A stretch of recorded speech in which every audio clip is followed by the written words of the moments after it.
Hey there folks, Ben Farrell for Ben Farrell Freelance. We are going to finish the year with an episode that is our 2022 year in review.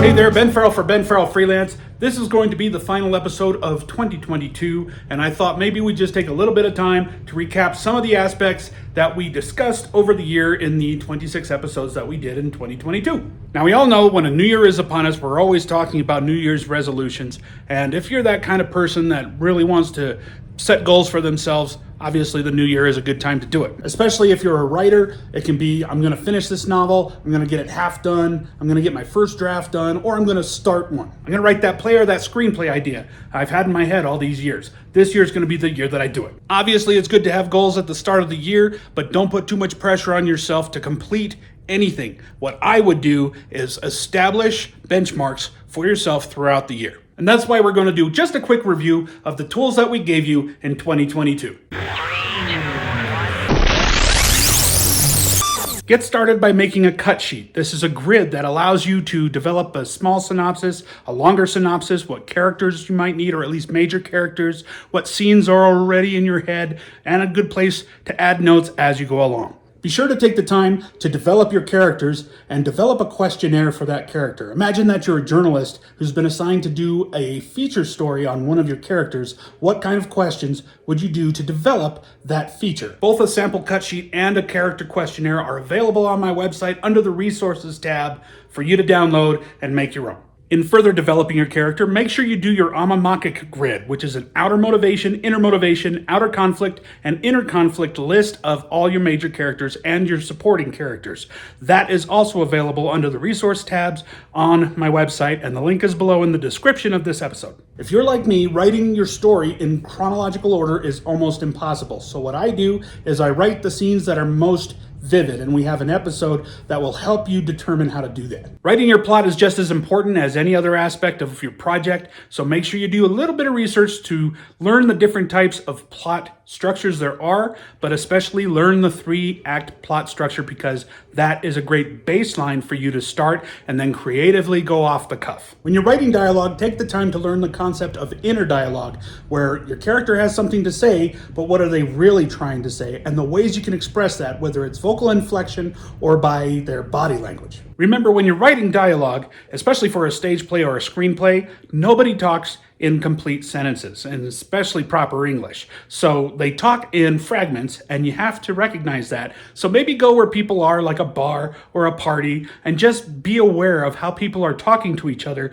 because it will help your dialogue be more believable. As you're developing your play, consider how the settings within the story can also serve as a character themselves. If you're new to writing, develop a space that is comfortable for you when you're doing your writing, whether you like to write when it's noisy or completely silent or outdoors or at the dinner table. Find that space where you are the most productive. If you're stuck for a story idea or another story idea, make sure you take note of your own life. A lot of the times, if you take some little drama that happens in your life and you expand it into something embellished, then you might come up with a great story. Pay attention to your own life. Life can be a great source of inspiration. At some point, we all get writer's block, so develop some tools that will help you visualize the story, some of the scenes, and maybe the characters that you're writing, and it'll help you get past those writer block moments. One of the tools that you can have to help visualize what you're writing is imagine if it's been published or produced, create a poster or a book cover of that work called a one-sheet. Remember to always archive your story ideas, whether you flesh them out down the road or not, 20 years, 30 years, it doesn't matter. Commit a file in your office or anywhere, a box in your garage. Just write them down, even if it's handwritten. Throw it in that box, because you never know when you are stuck for a creative idea. You can go back to that box and see which one you might be able to kind of change around and come up with a great new project. I think everybody who's a reader or a writer will know that whether your book or your play is just as awesome and strong as it can be, you can kill it with a poor ending. So it's good to take some time and research the different types of endings that are staples of literature and of storytelling throughout time, how they've been mixed together, and come up with your own. Once your first draft is done, it's important to gain objectivity towards the material so you're not emotionally tied to it.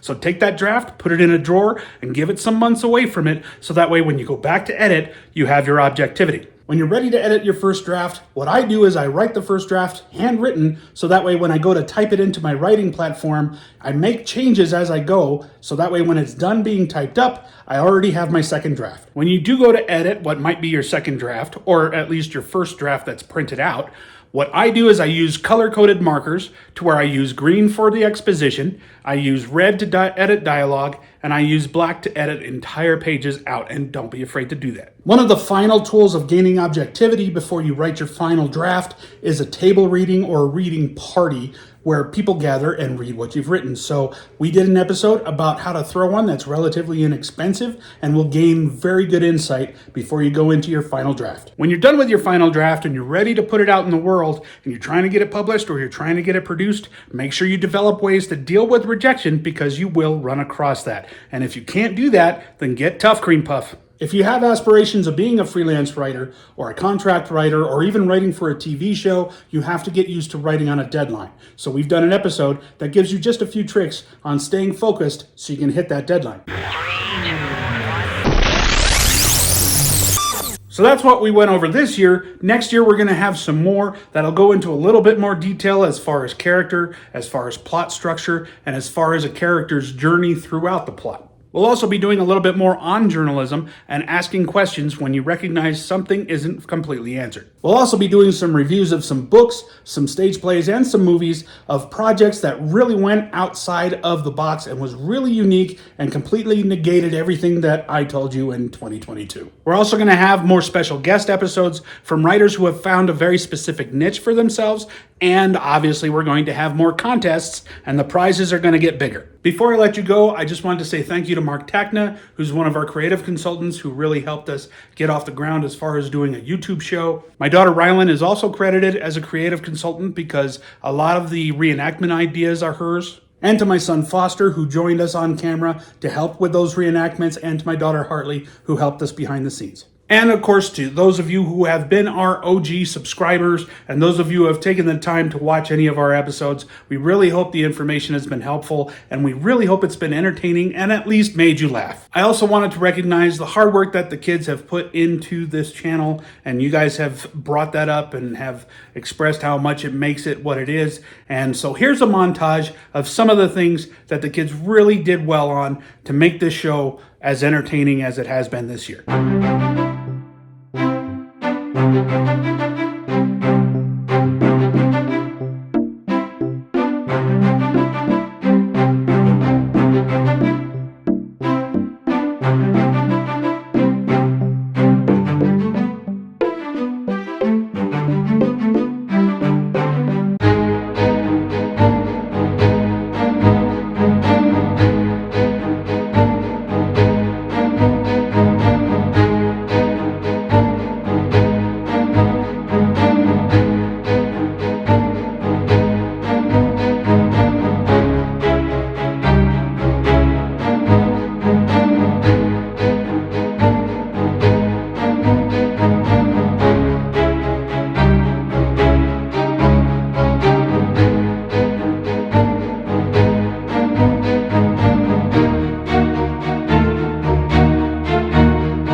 Last thing I want to show you is a short video that the kids made, and I need to tell you that the kids had no idea how movies were made, how you deal with sound, how you deal with performances, how you direct them, how you edit them.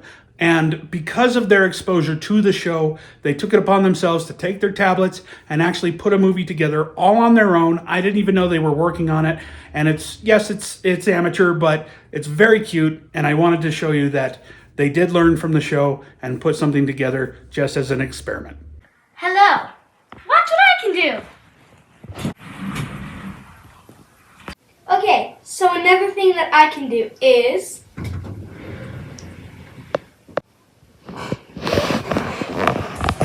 magic. That was pretty cool, right? We're gonna try something else, something way different. Ready? 3, 2, 1. I'm a different person. Yay! Pew. What happened? Who are you? Who are you? Who are you? Who are you? Wait, I'm in your body, right? Wait, you're in my body, right? I don't know what just happened. Whoa! That was awesome. But there's one other thing that I can do. And a few other things. Not just this thing. But you see this beautiful world out here? How it's so beautiful and pretty? I can do something with it. Watch this.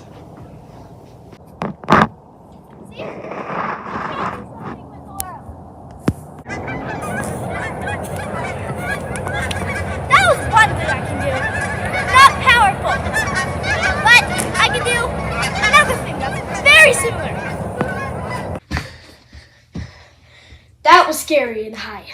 Thank you for humoring me with their little video. I thought it was very cute. They've learned a lot this year. I've learned a lot this year, and I think it's been a great year as far as starting a YouTube channel. I really appreciate your subscriptions, your likes, your comments, your views, your comments on social media. It's been a very educational year, and I really look forward to 2023. This is Ben Farrell for Ben Farrell Freelance. Thanks for hanging out with me this year. We'll see you in 2023.